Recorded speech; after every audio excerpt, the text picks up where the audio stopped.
The most lethal weapon is right between your ears. And if I can influence what you see is true and what reality is, I can shape that so that you act in my best interest, not in your best interest. Our government tells us stories about what is true, who's the bad guy, who's the good guy, and we all believe it because we love our country. We need to find truth, because if we don't find truth, we continue to be slaves to the people that want us to believe that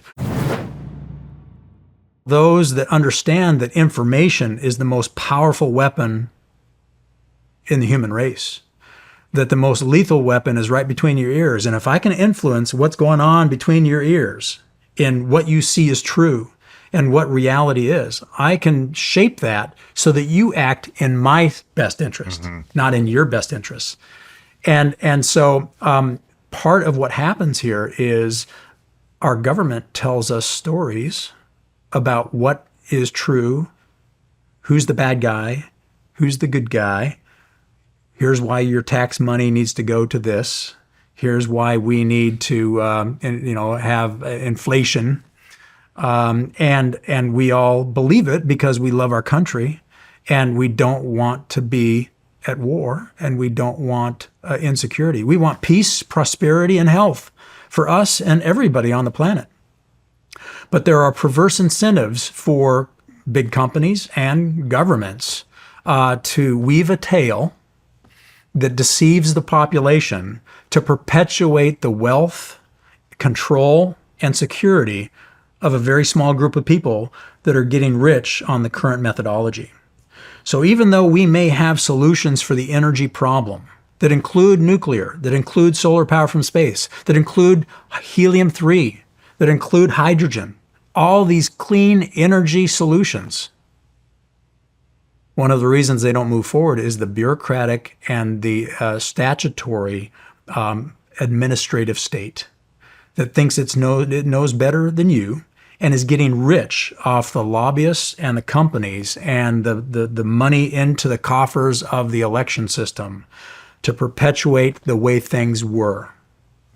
The reason you are so important in this journey, meaning a place people can go and start learning the truth without falling victim to the sound bites that perpetuate a lie, but actually spend time listening to a deeper conversation where the brain learns through stories, is because if we do not innovate, other countries will.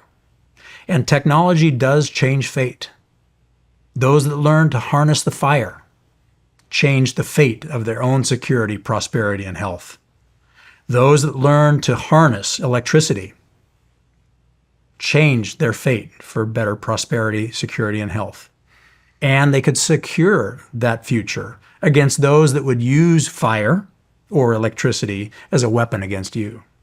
And as we move into this electromagnetic spectrum domain, this future where the electromagnetic spectrum can do everything we've seen done over the last 30 years. We cut the cable on the phone.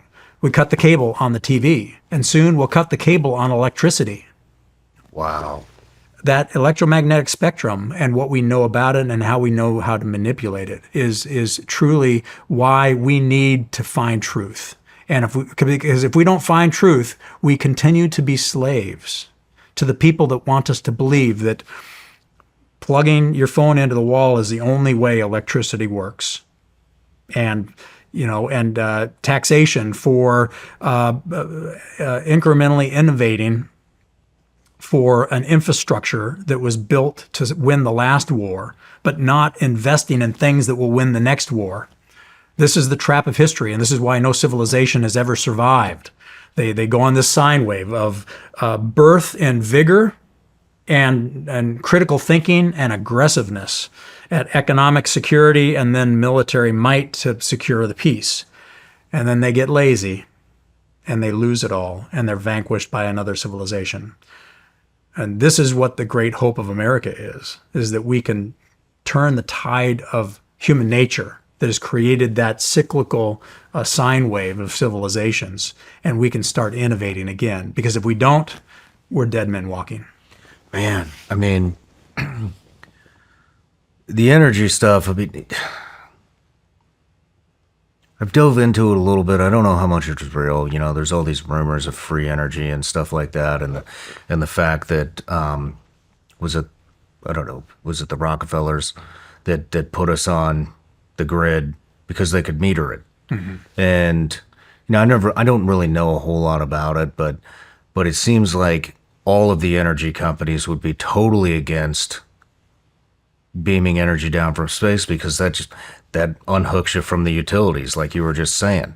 And so, if, I mean, the amount of power and influence that energy companies, the big oil and gas, all of that stuff has over the U.S. government, I mean, it's alarming, and it's not working. I mean, when I talk to these guys like yourself, and they're talking about the data centers that we need to feed our AIs and stuff, I mean, where the hell are we going to get this energy from?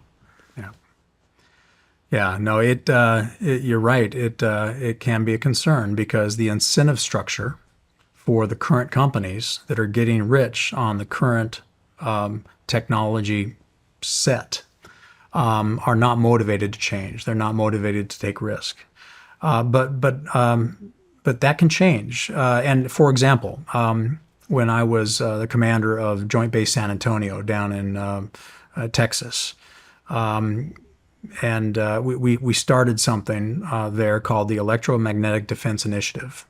And the reason I started it is because the warfighting capability of a base is only as good as the feeder veins into that base of energy, transportation, food, water, you know, the essentials of life to fight from that location.